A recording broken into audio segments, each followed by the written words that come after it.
Son las 9:10 de la mañana. Vamos a conversar ahora con el doctor Walter Gutiérrez, que es justamente el expresidente de la comisión redactora del proyecto del Código de Consumo, que la verdad que todos nos hemos olvidado del Código de Consumo. Ha pasado un año y el balance no parece ser muy positivo, por lo menos por la nota que estoy leyendo aquí. Lo cual es una lástima, porque en realidad se le puso ganas y todos los consumidores naturalmente estábamos esperanzados en que se cumplieran muchos de sus progresistas alcances, pero no sé si ha sido así. Bienvenido, doctor Walter Gutiérrez. Buenos días, don Raúl. ¿Qué ha pasado? ¿Qué ha pasado en un año de vigencia del Código de Consumo? Bueno, para empezar positivamente, es cierto que hay muchos déficits, pero también es importante destacar que los medios han puesto este tema en la agenda, que en el Congreso también se ha fortalecido la presencia. Hoy tenemos a Jaime Delgado, que era presidente de ASPEC, claro, en el Congreso. ¿Qué cosa persigue un código de consumo? ¿Qué cosa es lo que se persigue con ello? Que no sea burocratismo, supongo que es fortalecer un poco al Indecopi, o sea, un instituto especialmente encargado en parte de esto, pero además supongo que tenga el consumidor la seguridad de que se vela por su interés y en su interés. ¿Es así? Sí, a ver, en realidad las leyes de consumo existen en todas las economías de mercado. Es un elemento de cualquier ordenamiento jurídico que protege la competencia, que protege también a las empresas, aunque parezca increíble. La ley de protección al consumidor protege a las empresas, les conviene a las empresas porque permite que sean más eficientes, permite que haya productos y servicios de calidad, proscribe a las empresas oportunistas, a las informales y premia a las empresas que respetan a los clientes. Mire, cambiemos de nombre, que no se llame Ley de Protección al Consumidor, que se llame Ley de Protección al Cliente. Algún gerente en su sano juicio, algún empresario en su sano juicio diría, no, yo no quiero proteger al cliente, si la clientela es la razón de ser, claro, de la empresa. Entonces, aquí la dicotomía empresa versus consumidores es una falsa dicotomía. ¿Qué ha pasado en este año? Es verdad que el tema está en agenda y se discute, se aborda el problema, pero no se ha avanzado mucho. Por ejemplo, decía el código, y yo soy autor de ese artículo particularmente, decía el código que debería presentarse un informe anual de cómo estamos, cuáles son los sectores más sensibles, el sector financiero o el sector comercial o el educativo o la salud, para poder saber a partir de ahí... ¿Quién está obligado a hacer ese informe? La autoridad de consumo, Indecopi. Indecopi debió presentar al año, el informe anual de protección al consumidor para saber cómo estamos. ¿Cuál es la situación del mercado? ¿En qué se ha avanzado? ¿En qué no se ha avanzado? ¿Dónde hay deficiencias? Así es. Está claro, es decir, es una radiografía anual. Una línea de base para que a partir de ahí, y ahí viene otra función, se haga el plan anual de protección al consumidor. No se ha hecho eso. Otra función, por ejemplo, que también... ¿Qué se ha alegado para no hacerlo? No, simplemente no se ha hecho. Bueno, tampoco se puede imputar a la nueva autoridad esta responsabilidad, porque apenas creo que tiene 30 días, pero la idea de plantear estos temas es que se comience a hacer. Y por otro lado... Fíjense, hay un sector muy sensible, que es el de seguros de salud.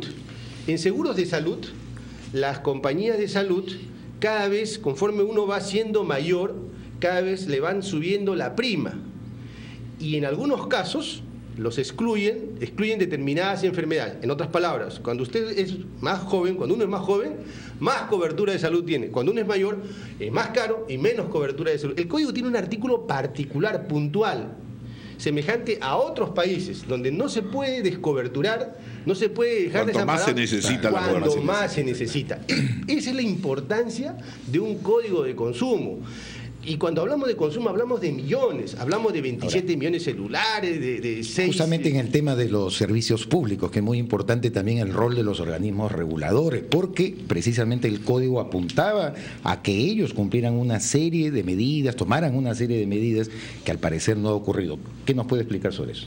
Claro, es que los servicios públicos determinan la calidad de vida de los ciudadanos, tiene que ver con salud, educación, comunicaciones, y allí el código fue muy puntual. Por ejemplo, una de las cosas que planteaba era que todos los organismos reguladores deberían identificar las cláusulas abusivas, esas cláusulas que hacen que esa relación entre proveedor y consumidor sea más grotescamente desigual, y una vez que se informara dónde están, cuáles son, se excluyera de los contratos de consumo. Bueno, ha pasado un año y no se ha hecho. Solo lo ha hecho la Superintendencia de Banca y Seguros, que ha identificado estas cláusulas abusivas, pero con todo se siguen aplicando.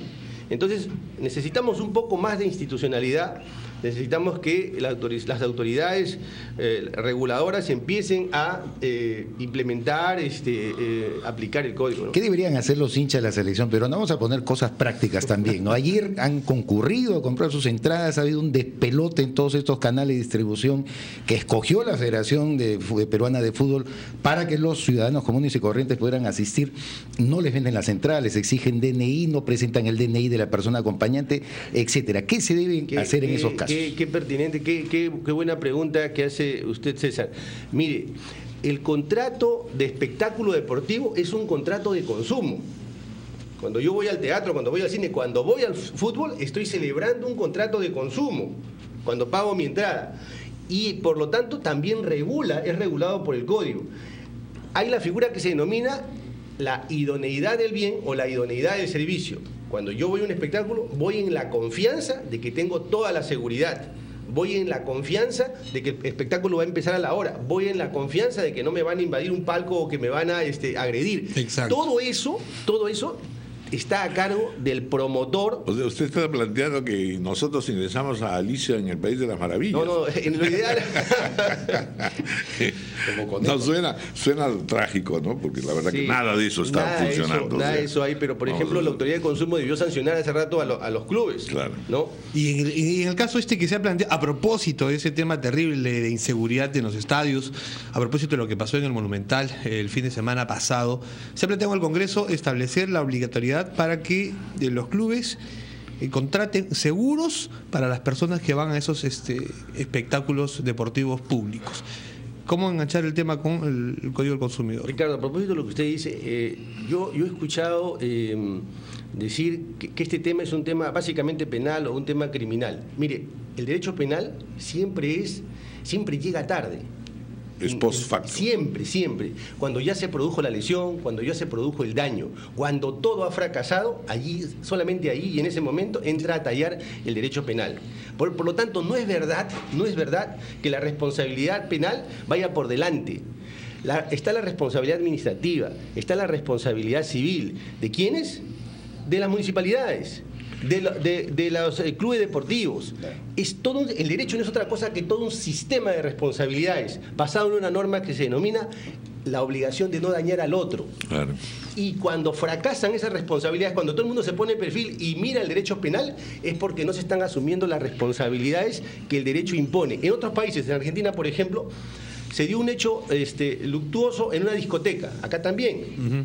Pero la diferencia es que en Argentina los alcaldes están presos y los promotores indirectos están presos. Acá no, acá sí, pues, solamente hablamos del derecho penal. Por eso es bien importante ubicar bien las responsabilidades y señalar quiénes son esos titulares de responsabilidades. Esto no puede ser tierra de nadie. Hay dos elementos que quiero señalarle. ¿Qué ha pasado? El registro de infracciones y sanciones y el libro de reclamaciones, que parecían dos cosas elementales y muy importantes. ¿Funcionan, no funcionan? En cuanto al libro de reclamaciones, he leído y he escuchado que una autoridad ha dicho que el libro de reclamaciones está funcionando. Eso no es verdad. No es cierto que el libro de reclamaciones no era un libro. Este es otro problema. Se creyó en el fetichismo que se trataba de un libro. No es un libro, es un sistema. Es un sistema de solución temprana de los conflictos de consumo. Tenía el siguiente propósito. El libro de reclamaciones, apenas aparecía el conflicto de consumo, yo consumidor registraba objetivamente en qué consistía esa afectación. Y el proveedor estaba obligado a informar a Indecopi.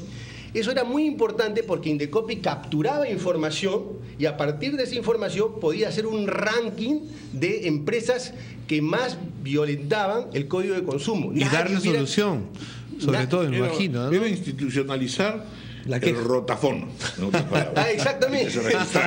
Así de sencillo. ¿Y qué ha pasado? La Bueno, metáfora no se cumple. No se ha cumplido porque, ¿qué es lo que pasa? Solamente hay un libro y el reglamento ha exonerado a las empresas de darle cuenta a Indecopy. Por lo tanto, el Estado, el Estado ha renunciado a contar con esa valiosísima ¿De qué sirve información. entonces? Es un engañamuchachos, porque el libro queda ahí, por eso se ha convertido lo guarda el propietario del negocio. No, por eso el código es un avance importante y no se ha cumplido en su aplicación, sino parcialmente. Y entonces es muy útil volver al primer aniversario, en el Happy Birthday del código, decir, oiga, usted no está poniendo todas las velitas para el cumpleaños. Cúmplase. En el registro de sanciones, por ejemplo, yo quiero comprar, no sé, un automóvil y puedo entrar al registro y ver si esa empresa, esa casa comercial tiene quejas sobre servicios y qué y todo. tipo de quejas tiene. ¿Pero existe ese registro o no? Existe, pero no está implementado adecuadamente porque no existe O sea, ese no ranking. lo alimentan. No, exactamente. Entonces, si se quiere que el consumidor tome decisiones, transparentemos el mercado, demos la información al consumidor a través de estos mecanismos. Bueno, muchas gracias, doctor Walter Gutiérrez. Y la verdad que lo que está logrando usted es inmediatamente ponernos en guardia al respecto. E invitamos de la manera más cordial y enfática al jefe del Indecopy para que nos cuente cómo van estos papeles y estos trámites y estas acciones. Él es recién llegado, pero supongo que podrá preguntar con toda firmeza qué es lo que ha estado pasando hasta el momento. Muchas gracias. Gracias a ustedes. Son las 9:21 de la mañana, vamos a hacer una pausa.